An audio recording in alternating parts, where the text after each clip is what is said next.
Let's talk about just two things today. Fame and reputation of your player characters in a Ptolus City by the Spire campaign. Most D&D campaigns, you're going to gallivant across the whole countryside, right? You're going to jump from hamlet to hamlet, town to town. Maybe you'll go into a big city, but it's not very common most of the time, at least the campaigns that I've been familiar with, paid attention to, and played in myself. Now, we all know that a Ptolus campaign is unique, and one of the unique aspects of Ptolus is that your player characters are going to spend the majority of their lives in and around the city of Ptolus.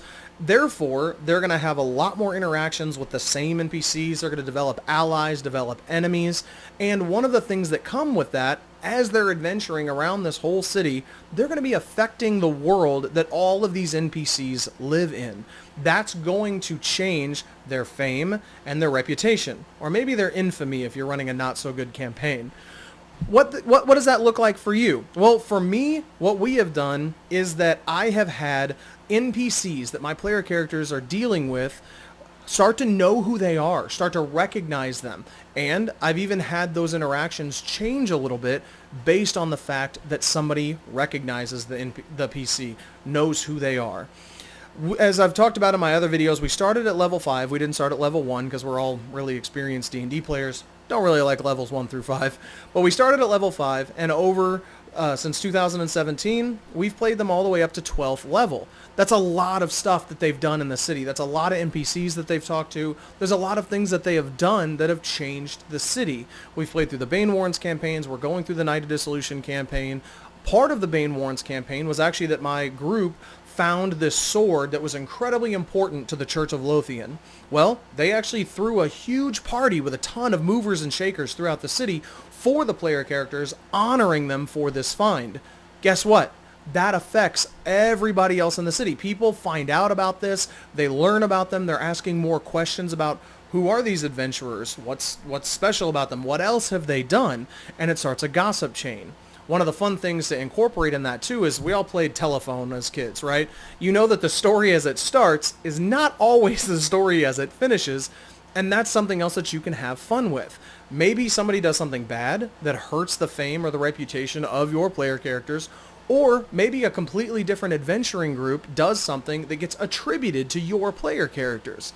This is also something interesting to keep in mind, is that your player characters are not the only adventurers in the city, right? There's an entire Delvers Guild of people that are seeking fame, seeking fortune. Well, those people are going to have reputations as well. Those can be good, those can be bad, but it's really fun to introduce kind of that verisimilitude, right? One of our favorite words for D&D, into your City by the Spire campaign, where other NPCs are talking about what other groups are doing, right?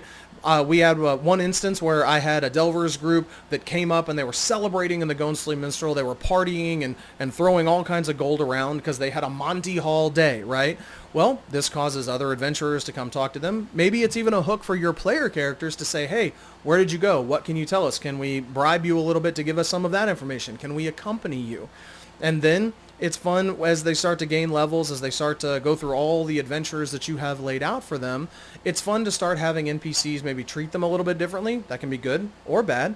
And have them know who they are. We just had a really fun example of this where a city watch captain with her whole little patrol recognized Vokath, one of the main players of our D&D group.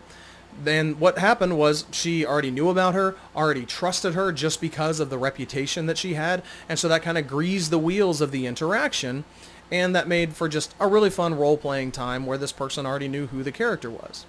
We didn't play this up a ton, but I've talked about this in other videos, that our character that we started out with, is just a duet campaign, was Vokath. In 2017, when we first started our play-by-post campaign, it was just her.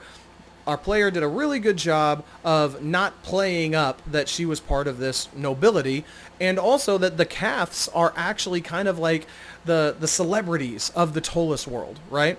Well, that's something that's starting to come into effect more and more. What my player wanted to do was build a name for herself, and that's exactly what they've been doing as part of this group. They've been honored by the church, they've been recognized by the inverted pyramid, they've been recognized by other groups. That's, again, both good and bad.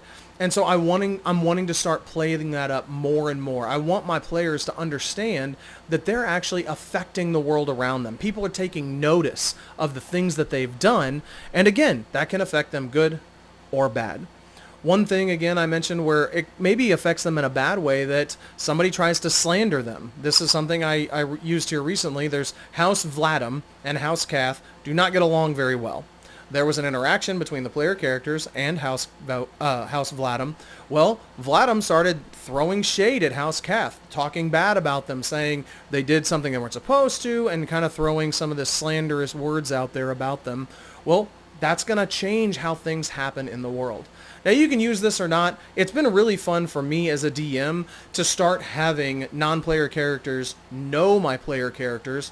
One of the other fun things is that a lot of times your characters are going to have signature weapons or signature armor, and I've really enjoyed playing that up. Vocath has twin blades that are actually called Crystal Echo Blades. They're a purple crystal that helps bards with their spell abilities. Now, Talon also has a weapon that was custom forged. It's a really big deal. It was custom forged, fixed from an ancient weapon that brings it back and has all this history with it.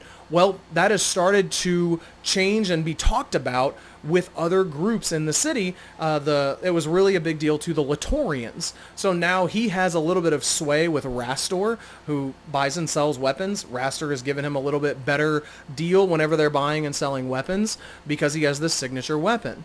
Bharash also has these really cool twin kukris that he always fights with. Apologies if I pronounced that wrong. And people are starting to take note of these signature weapons. They've even started having like some nicknames. Vo didn't like this one too much, but one person referred to her as the Violet Death. And so that was kind of fun to start throwing those things out there, that you get nicknames. People talk about you. You want to have a name for the group, right? Like we know about the Company of the Black Lantern from Monty Cook's campaigns. Those kind of fun things that we can attribute to our groups make it seem a lot more real, make the world around them seem more alive, that people are talking about them, that people are interested in what they're doing. One of the other things, if you haven't read it yet, check it out. I've mentioned it a couple times. The supplement, Secrets of the Delvers Guild. And there's a cool person in there that's a halfling lady, and she's an author. She actually wants to write about adventurers in the city. She wants to tell their stories. Sometimes those stories are maybe elevated a little bit, and it helps sell books, right? So that's what she's interested in, because people want to know about people that live a life of adventure. We do that even now, right? We pay attention to celebrities. We pay attention to movie actors and the people that we're interested in, whether whatever hobby and sport you're into, right? We want to pay attention to those people. The people in your Ptolus world are absolutely no different. They're excited by these adventurers, by these delvers, by these people that risk life and limb, and they also wind up becoming some of the wealthiest people in the city. So think about how you can incorporate this into your game. Obviously, leave me some comments on the YouTube to help with the algorithm. Subscribe if you haven't already.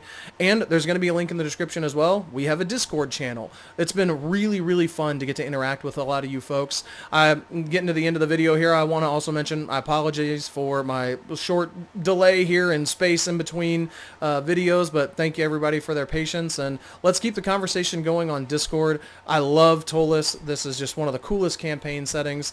It was even more exciting. I had a friend of mine say he found one of these videos, somebody that was my DM back in the day, and he found one of my videos not even knowing that I did a Ptolus campaign.